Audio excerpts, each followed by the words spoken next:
Good morning mga karels. Ayan, so magtatapon po kasi ako ng isang sakong mga damit dahil hindi ko na po kasi siya nagagamit.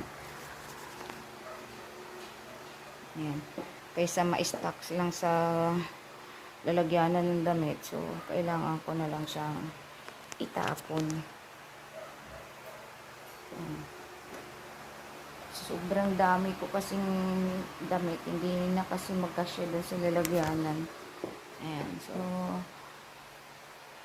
pag-isipan ko na i-dispose na kasi nga bukod sa nakakasikip sa lalagyanan ng damit, hindi siya nagagamit. Yung iba nga dyan, may mga tag pa kasi yung time noon na mahilig kasi ako sa damit kada lalabas, pag may nagustuhan bibilhin.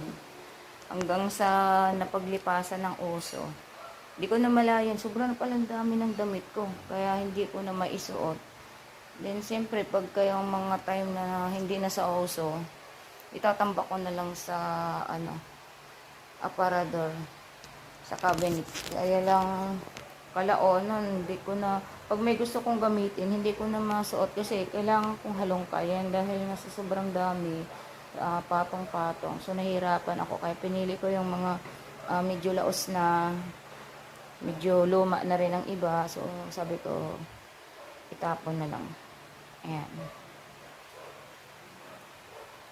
Ang gaganda po ng iba dyan. Yung karamihan kasi dyan, mga ginagamit ko lang mag-picture, mag-tiktok. Then, kasi ayaw ko kasi ng paulit-ulit na magpo-post isang damit yung suot. Bili ako ng bili. Bawat ako, picture or kung anong gagawin kong content, bumibili ako ng bagong damit. Kalaonan, naipon. Ayan. So, ngayon, sabi ko, sige, tapo na. Kasi, nakakasikip na talaga.